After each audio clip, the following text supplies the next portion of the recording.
if you are the customer in the private sector, you might be looking at owning that particular property for till you retire and then moving. Yeah. You might be looking at it to start a home and owning it for 5 years. So the return on investment, as you said, is again really, really hard to kind of understand there. I think there are obviously the home building problem. There are a number of initiatives the government have put in place, Help to Buy, various shared ownership schemes that are under a number of different businesses, which again creates a little bit of a grey area. If you're a customer buying it, is this a government initiative or am I buying from this housing business, which very much is seen as a business? I guess the question is, how do we help make those choices really, really clear to anyone looking to get on any form of property ladder, whether that's social housing, whether it's to get into a place, whether it's purchasing or whether it's somewhere in the middle.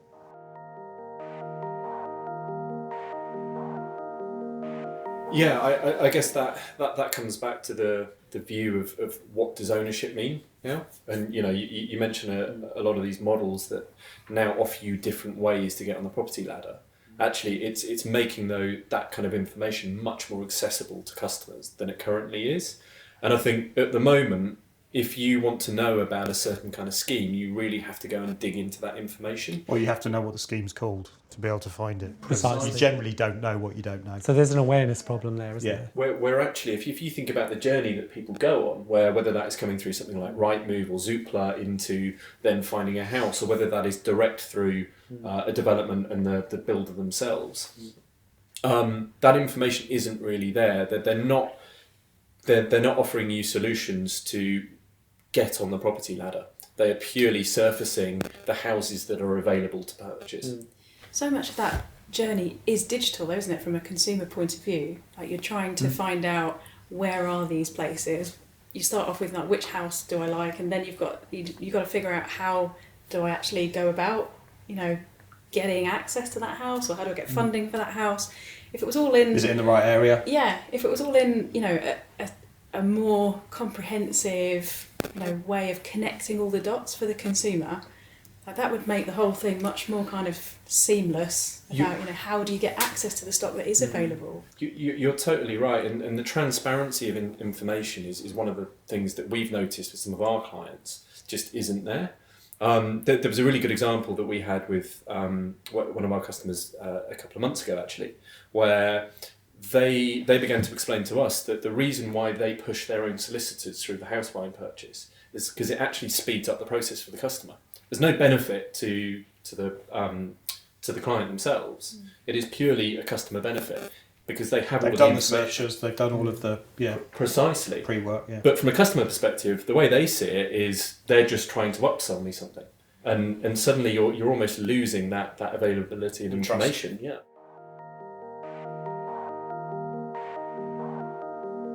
So I think a lot of that. So two things there, I suppose. There's private sector in which, yes, it is a very digital journey.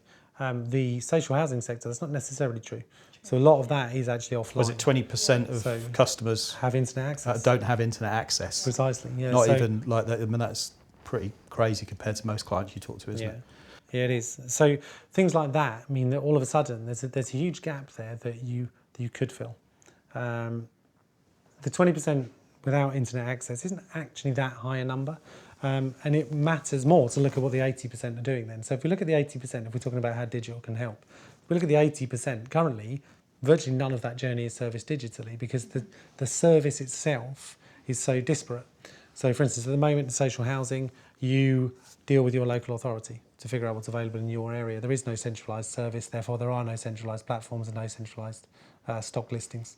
So it's actually quite a hard thing to get right, and you've almost got to do it for every local authority. So it's almost like the legislation's in the way there. If you centralise the problem, you can actually centralise the solution, and that might be a better way of looking at it. I think in the private sector and around the you're trying to upsell me a service and all of that stuff. For me, I don't think through any process I've been through anyway, the process of buying a house, let's say it's sort of five steps-ish. You're going to look for your house, you're going to find the right place, you're going to visit it. It's all estate agent stuff. You're then going to talk to a solicitor, you're going to talk to a bank, you're going to get your mortgage, you're going to get all the, the stuff's going to go through, you can exchange, you're going to move in. So there are a bunch of things you're working with at that point. That process is completely invisible. So I remember buying my first house and I didn't know what I was doing.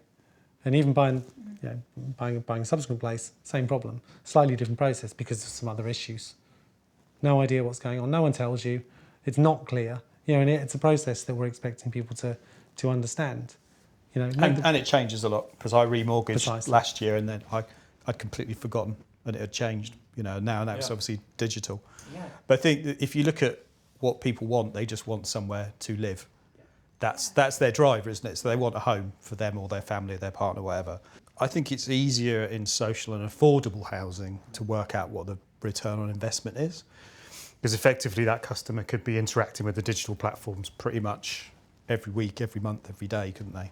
So if you can reduce the cost of serving so they're not ringing up and making complaints, they're actually using the website, you can lower your overall costs and create a happier customer, so that the next time they call you, they're not angry before they've even started. It's slightly harder on the commercial property sector because effectively they want you to buy the house and they want to move on and then build something else.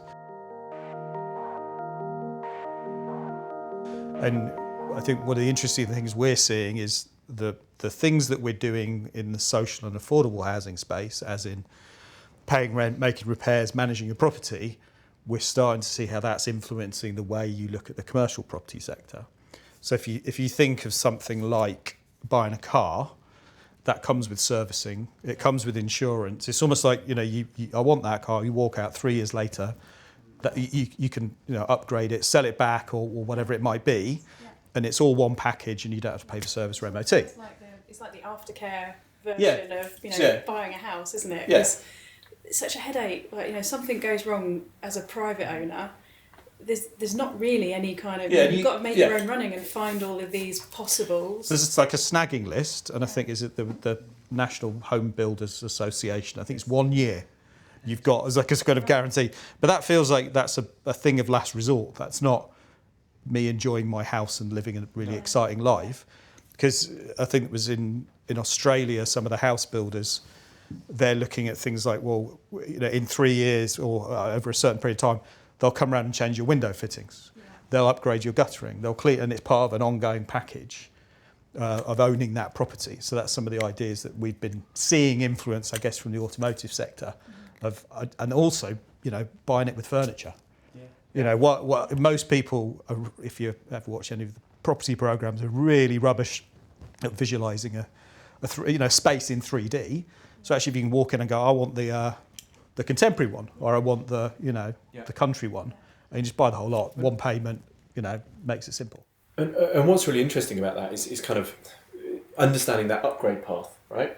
And the idea that if you are that first time buyer, it's the first time you're buying with, say, a partner, newly married, you do have ideas over what you want to achieve. So you have personal goals over the next few years, whether that's having kids, whether that's having a dog, whether that's I want to get to the 3-bed house and the slightly nicer plot within in the area that I'm buying.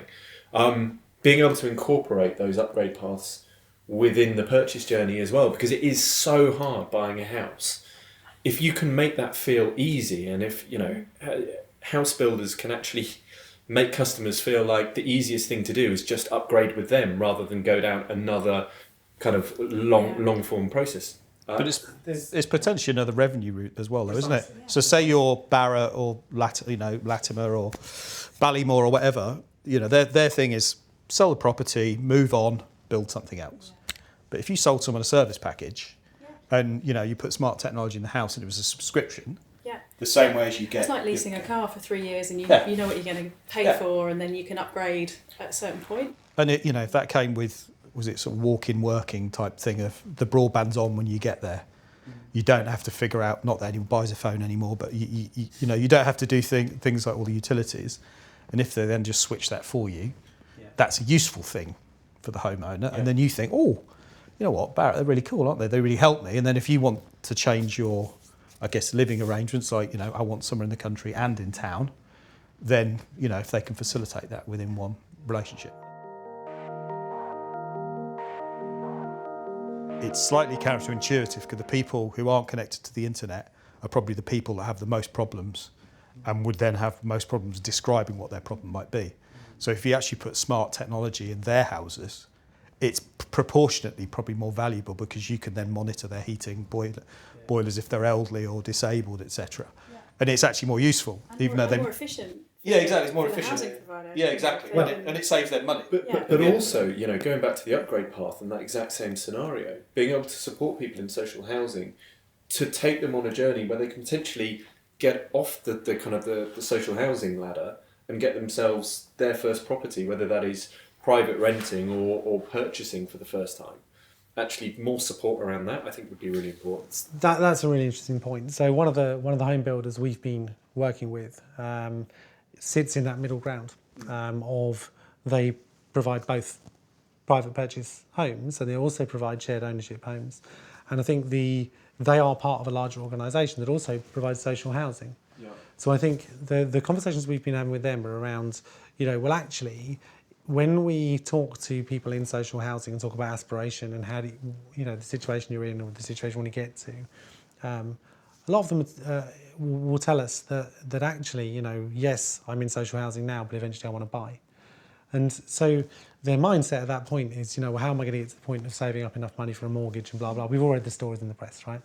The actual, you know, kind of best middle ground actually is shared ownership. That's a really good step towards. It's better than renting. You know, whereas a lot of them will be thinking, well, my next step is to get into a rental and then try and save and then try and buy. No, let's go straight to shared ownership. It's actually a better call. So if we all think that's an obvious answer, why is it not on any home builder's website anywhere? Why is it not the visible? dots Why are aren't we not connected, are talking? they? Exactly. And they're also not illustrated in a really clear way that there are any dots. Precisely. in So the I first think place. so I think in terms of information and education, there's actually a lot that digital can do. Right? We can't solve the number of houses that exist. But what we can do is solve the you know, how to get them, how to get into them, how to actually start configuring your own you know, situation, your own finances to do that.